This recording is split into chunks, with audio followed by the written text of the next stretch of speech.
Several years ago, I read about a study where they compared two groups of college students. One group were the children of professionals, so professors, doctors, lawyers, dentists, that sort of, people who had gone to school and then grad school all in one field and then went on to work in that field, versus students whose parents were in the business world. So maybe they were consultants, maybe they were entrepreneurs, maybe they were venture capitalists. They took this pretty large group of college students and studied them from their freshman year through graduation and beyond. And they noticed some really interesting behavioral differences between the two groups.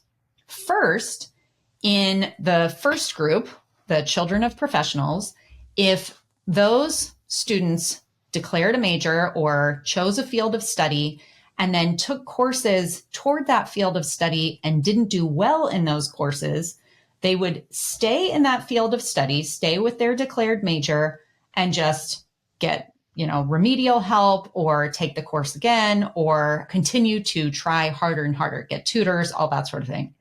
Versus the students in Group B who, when they chose a field of study, if they then were not pretty instantly successful in that field of study, so if they took a class and got a C, they would just change majors, go for something else. And this happened again and again and again. And basically the Group B kids would just sort of hop around until they found something they were good at and then stick with that, versus Group A, who just kind of kept on plugging and figured harder work equals better results. Now, there's no end of the study that tells us you should try and be like one or the other. And my hunch is that we're all kind of wired differently. I imagine that that's kind of what the study was proving as well, where because of our upbringing in some way, and probably some sort of intrinsic factors to who we are as people, we are wired to either try this and then this and then this and then this and see what works, or to pick something and stick at it until we make it work. And I bring this up not only because I think it's a really interesting study and it has occurred to me hundreds of times since I first heard about it years ago, but because it has something to say about the conversation that I'm having today with Alison Hatch. I met Alison when she hired me to speak at Photo Native a handful of years ago, then subsequently canceled the conference. And today she's sharing the story of why she canceled the conference, how that all went down. And really what it is a bigger conversation about the risks and rewards of trying something big. Swinging for the fences is the term that we ended up using in our conversation. She approached me about having this conversation and used the word failure, but I almost hesitate to use that word because the fact of the matter is that even though, as you will hear, the story did not unfold the way that she had hoped and anticipated, it certainly unfolded in a way that has moved her life forward. And I would say that, these university students choose different routes, but no matter what route they choose, their life moves forward as well. Their education moves forward as well. And so I wanted to introduce that study at the beginning of the conversation so that you can have that in the back of your mind as you listen to the way that Alison navigated this particular path, and then to apply it in your own life and think about times when you have tried something that hasn't worked out. How are you wired? And what does that say, or how does that inspire you to take other similar chances as you move forward in business and in life? And with that, I will cue the music and let our conversation speak for itself. Welcome to This Can't Be That Hard. My name is Anami Tonkin, and I help photographers run profitable, sustainable businesses that they love. Each week on the podcast, I cover simple, actionable strategies and systems that photographers at every level of experience can use to earn more money in a more sustainable way. Running a photography business doesn't have to be that hard. You can do it, and I can show you how. Alison Hatch, welcome to This Can't Be That Hard. It has been way too long in the coming for you to be on the show, but I am excited to chat with you here and to have this conversation. How are you today? I'm good, Aname. Thank you so much for having me on. It has been a long time in planning, but I know. I'm glad we're getting to it finally. I'm doing really well. How are you? Oh, I'm so glad to hear it. I am also doing well. We're in Good. back to school time. It's Yes. strangely, even though we're recording in August, we here in North Carolina are having this like lovely fall preview snap. So it has been Jealous. like cool in the mornings, and then I've been working a lot sitting out on my screened-in porch. So I'm ready for fall. I'm so jealous. We're still high desert 100s and Yeah. like cooking live outside. And I'm not pretending like it's going to stay this way here for sure. Right. But it's but I'll enjoy your it moment for now. Yes. Yeah, exactly. Well, good. I feel like this is one of those things. Actually, you know what? Let's go ahead and start. I'll have you sort of introduce yourself, and then I'll just have you segue into the story that kind of is the inspiration behind this conversation. Sure. So I'm Alison Hatch of Alison Hatch Photo. I am an analog film photographer for families. I serve New Mexico and Southern California. I split my time quite a bit between the two places. Albuquerque is my home base. And San Diego is my super fun. All my family is their base, so we go there all the time. Nice. And I also just analog film is my love and passion, and I love to experiment. I love to learn rules and then break all of them with analog photography. So I feel like my brand is to give people an artistic experience, whether you're in front of my camera or you're learning about your camera and how to use it that way, and to be present in the moment and find beauty where you're at. So that's me in a nutshell. I'm married with 3 boys. I have 2 left at home. And now 2 golden doodles. We just got another one 2 days ago, and I'm tired. I was going to say, life is full. That is, yes. Those doodles are no joke. They are. They're wild and crazy for a year, and then they're awesome. So, but she's so sweet. So, yeah, that's me. And I have done education a little bit in the photography space. And that's kind of why I'm on your show today, is we're going to be talking about photography business and when it doesn't quite go the way you plan. Yeah. Well, and which brings me kind of to how you and I know each other, which is through Photo Native. So for anybody out there who's not familiar, Photo Native was a conference that was, I don't know exactly when it started. Do you know that off the top of your head? I think it's 2016. Okay. So an annual conference, in-person conference that I knew about for years and that I attended a few times and spoke at a couple of times. And I'm going to let you take it from there. Yeah. So Photo Native was, pre-COVID when giant conferences were still the thing. Yeah. And education has changed drastically since then. So Photo Native was started by Sam Kelly and Jesse Alex. They're both Utah-based photographers. And they just wanted to create a space where any photographer could join this community versus like, well, you're a wedding photographer or you're a landscape photographer or whatever niche you're in and staying in your separate spaces. And they wanted to create this You Belong community.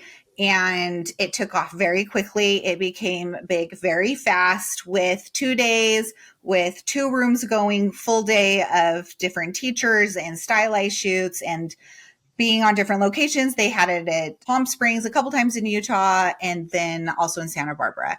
And then Sam Kelly decided to leave for her own personal reasons, and Jesse Alex was left, and then COVID hit.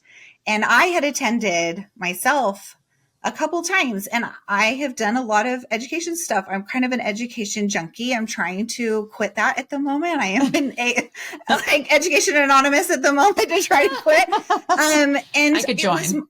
Right. Like, it's just, I love it. I love learning new stuff, especially about photography. It's a never ending love for me.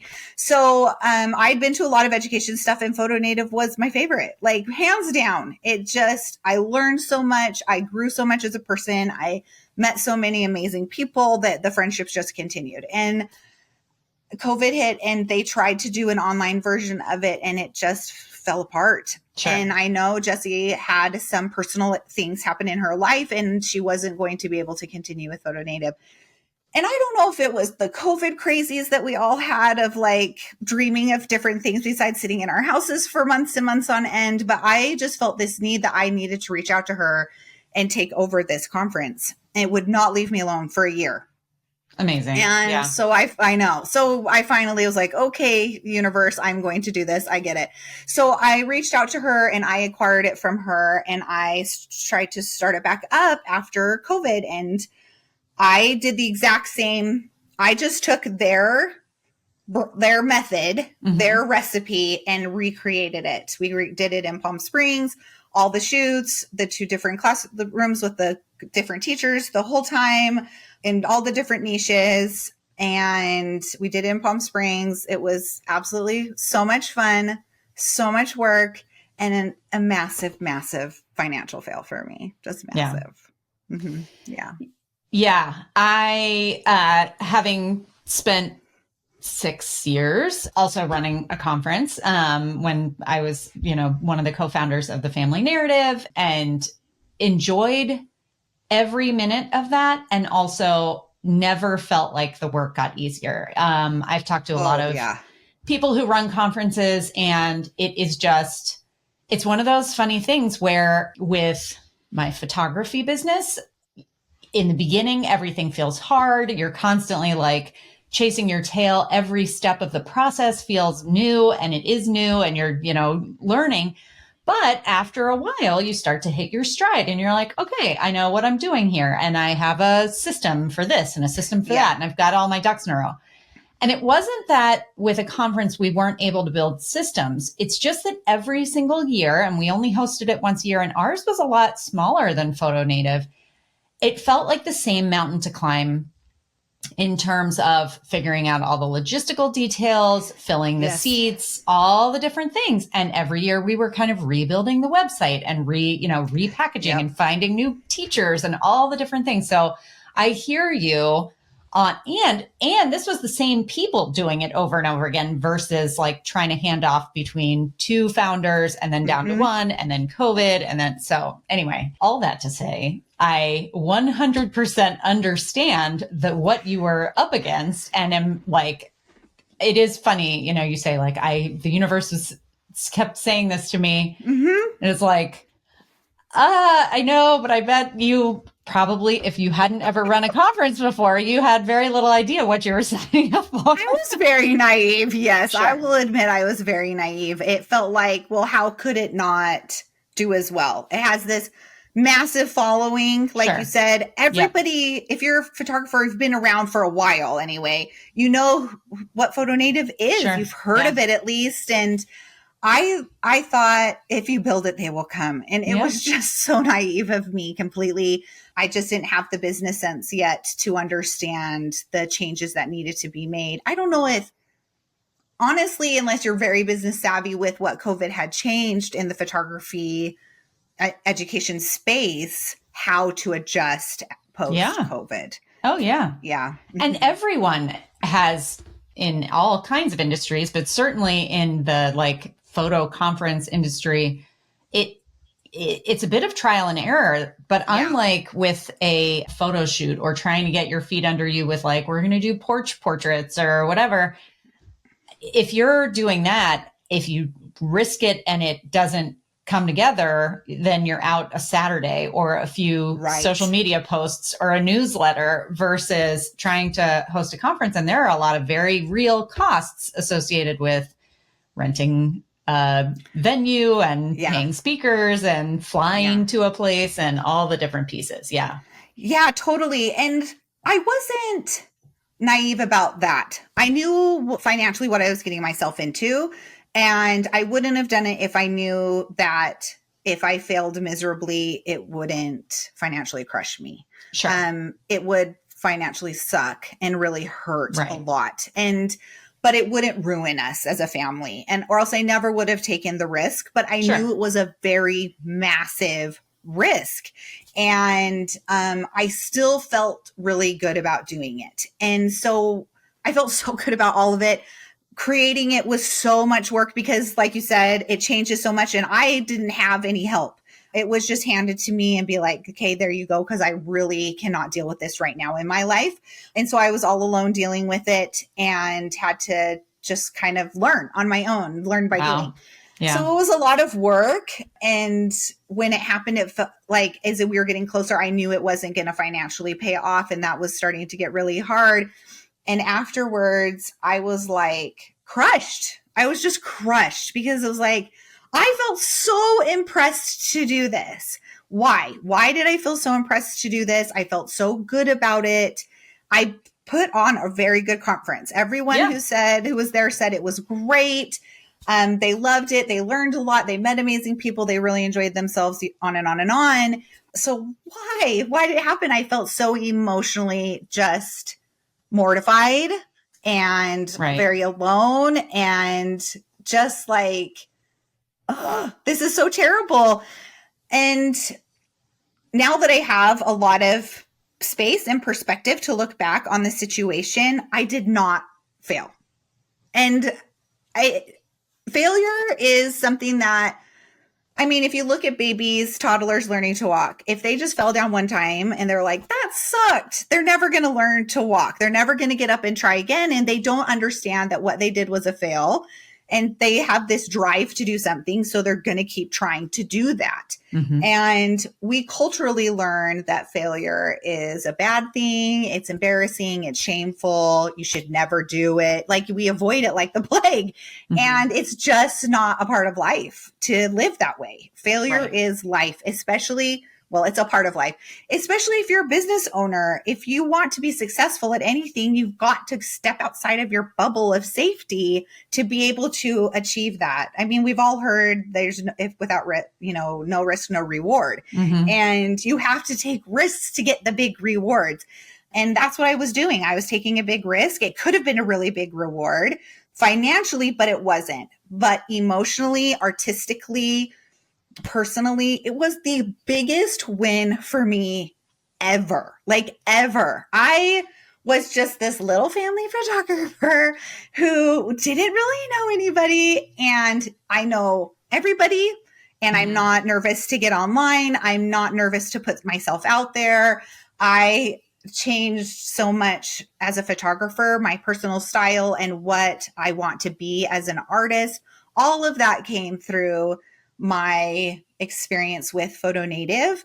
And I'm not necessarily saying Photo Native's dead either. Just because I haven't done anything with it for a while doesn't mean that it's dead. It just, that conference didn't do well financially. So pulling myself back, looking at things, with a different point of view, different vision of it, helped me to like pull it apart and really find, well, where was the actual quote unquote fail versus where were the wins? What was the point of this? What did I need to learn from this? It was a great win for me. It was a really big win in that way. Amazing. There's so much to unpack in there, all the way back to the analogy of, a toddler learning to walk. So you said leading up to Photo Native that year, you the writing's on the wall. Once you haven't sold a certain number of tickets or whatever, it's like, that the balance sheet is not going to look the way you want it to on the other side of it. But you've got that sort of head down. We're about to host a conference. I don't have time to sit and cry about this just right now. Mm-hmm. But then the conference comes and goes. Tell me a little bit about the healing process or the processing of all of these emotions after the fact, because in my own experience with failure, I feel like it takes a little bit before I can get to the part where I'm like, oh, look at all these things that the positive things that have, we burned the forest down and now look at these wildflowers that are growing. Right. Yeah, totally. It takes some time. It does. Tell me about that process for you. Well, luckily, because Photo Native is an annual conference, I had the ability to give myself space from it to just check out. Yep. And I felt like I needed to be extremely transparent about the situation, for the reason of that online is a highlight reel, and it shouldn't be, especially if people are following Photo Native as photography business owners. So I got online and said, hey guys, this did not go very well. And I just am going to take a step back from this. I don't know where it's going to go in the future. And that was the end for that moment. And I just clocked out. I checked out for 3 months. I was not on Instagram. I didn't send out any emails. I wasn't talking about it. I was just trying to honestly emotionally heal from it because it felt so painful to me. Yeah. That was like the fall. And then I came back to it in January and I started looking at it again. Like I am not one to quit. I'm not a quitter. And unfortunately that can be a bad thing sometimes. It's like, you got to know when to quit. Yeah. So I was starting the next conference. I was like, okay, this is what I learned. Financially, I'd gone over Photo Native over and over again of like, where can I adjust? How can I fix this? Where could I, trim the fat?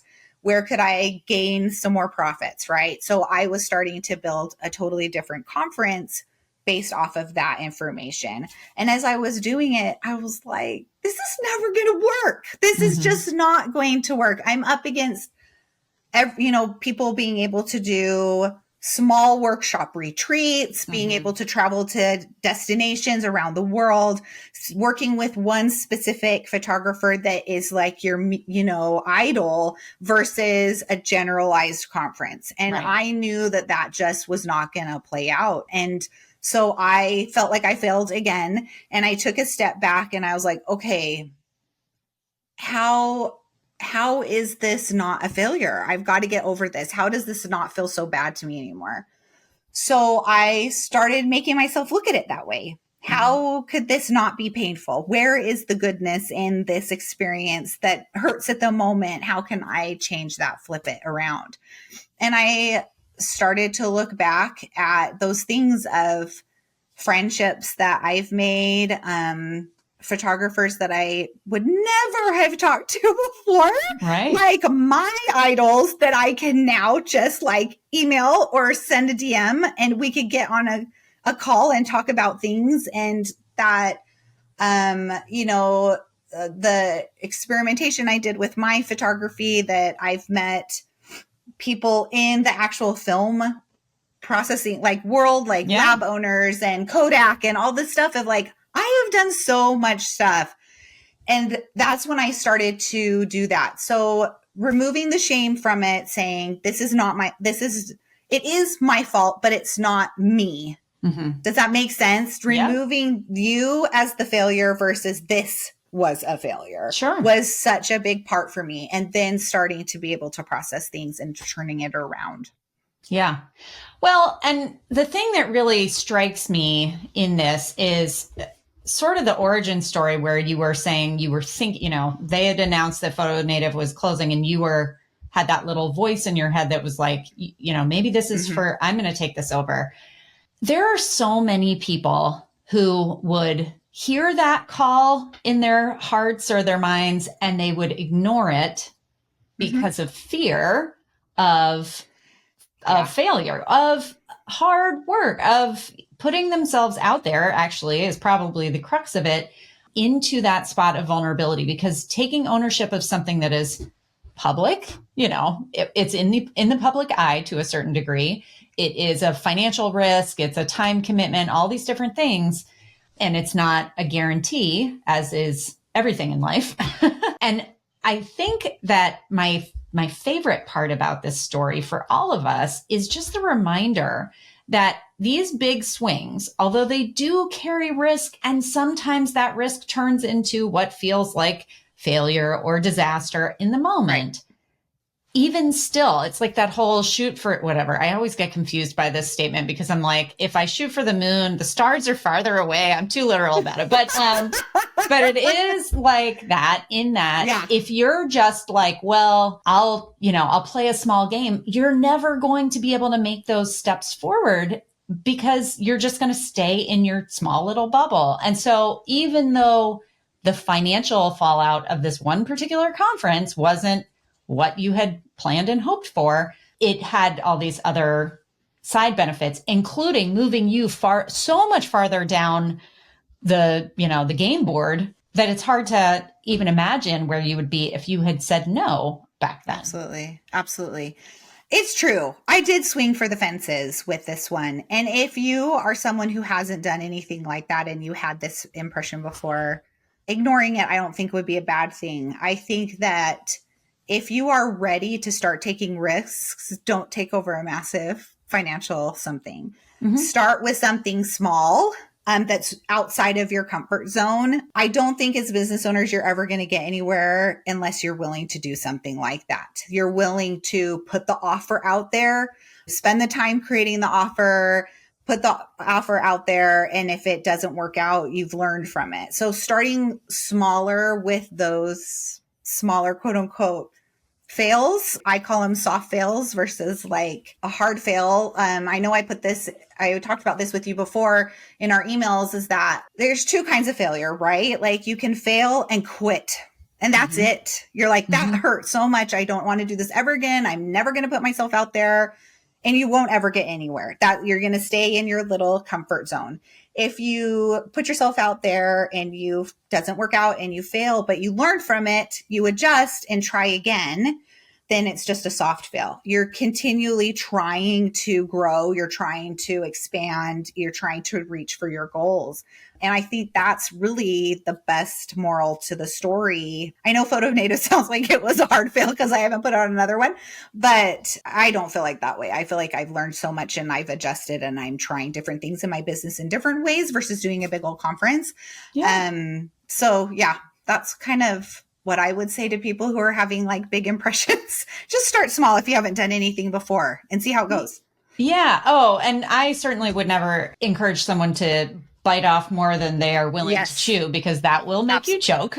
But at the same time, I do think that when it comes to swinging for the fences, the fact of the matter is we all have, our fences exist at different distances, and they exist at different distances at different times in our lives and our careers. I am always an advocate for doing things in a way that is protecting your safety. I mean, you talked about like, you knew that even a full total failure was not going to sink your family's finances. And that is being a responsible person, human being, mom, business owner, all the different pieces. But I do think, and I would encourage anyone to consider what the fences are for them and what the safe fences are for them, and not go too much shorter than that when you're aiming for things, because slow, steady progress is not a bad thing by any stretch. But once we get our bearings, there does come a time where I think that we are called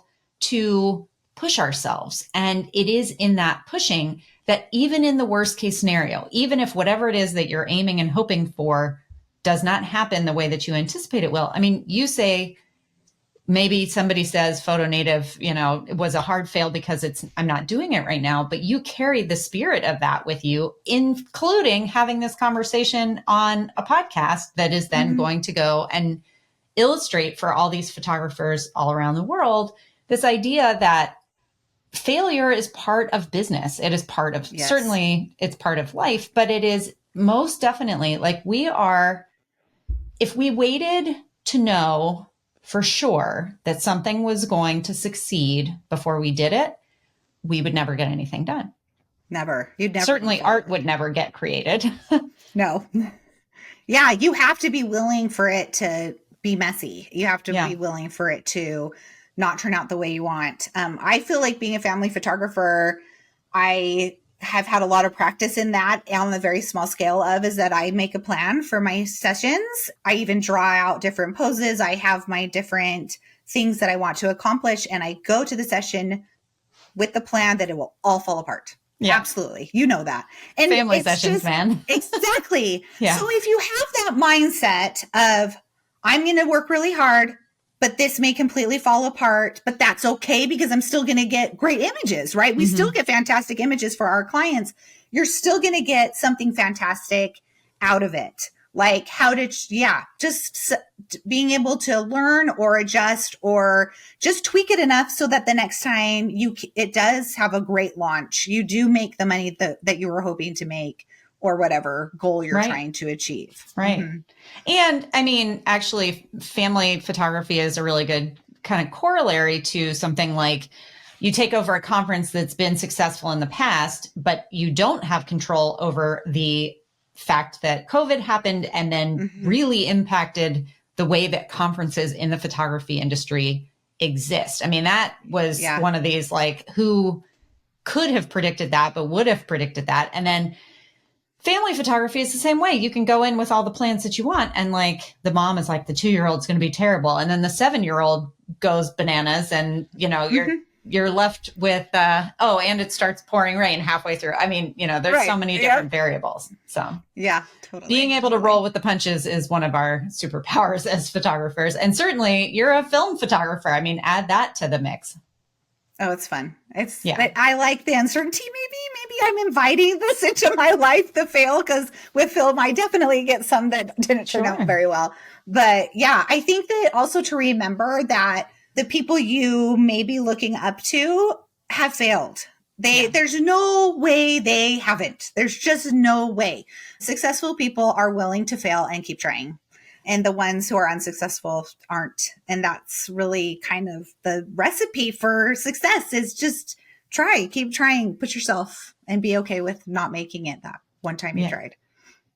And mic drop. Yay, thank you. I mean, it's so true. It is. And I, of course, work with and talk to a lot of photographers who are in the beginning of their careers or, you know, toward the beginning of their careers. And it's almost one of those where you just want them to go out and practice failing because the more comfortable that you can get with that feeling of uncertainty and like, that didn't go exactly like I wanted to, the faster you will progress in your business because you will be willing to take those risks. And it is through those. I mean, some of them hit, right? I mean, eventually you find your way, but you have to be willing to try. You have to get comfortable with that feeling. And I think as women, especially, we aren't. We aren't comfortable with failure. First of all, we aren't comfortable with trying. We've been taught to stay in the background and be supportive, not be in the spotlight. And then the other thing is when we do fail, we take it very personally. We feel like there's something wrong with us. Our talent's not good enough. Our ideas aren't good enough. What did I do wrong? What did I do wrong? Versus a male perspective on business as well. COVID happened and education has changed. And, you know, maybe the hotel was too expensive and I shouldn't have used that one. You know what I mean? Like different external things that happened versus this internal is the problem. And learning that adjustment and changing the way that you operate that way is definitely going to make trying a lot easier and to fail a lot easier too. Amazing. So good. Alison, I know that there are going to be people who want to connect with you who may not have crossed paths with you in the past. Where is the best place for them to do that? So I have my website, which is AlisonWith1L hatchphoto.com. And I also have a podcast called Photographers Create. And I do a lot of film stuff on my Instagram. You can watch me destroy film and create really fun stuff with it. And that's Alison P. Hatch. And that's where you can find me. Amazing. So good. Well, it has been a pleasure chatting with you. I really appreciate your willingness to talk about something that I think a lot of us sort of shy away from talking about. It's so important. And I know that this has been a good reminder for everybody out there. Well, that's it for this week's episode of This Can't Be That Hard. I'll be back same time, same place next week. In the meantime, you can find more information about this episode, along with all the relevant links, notes, and downloads at thiscan'tbethathard.com/learn. If you like the podcast, be sure to hit the subscribe button. Even better, share the love by leaving a review in iTunes. And as always, thanks so much for joining me. I hope you have a fantastic week.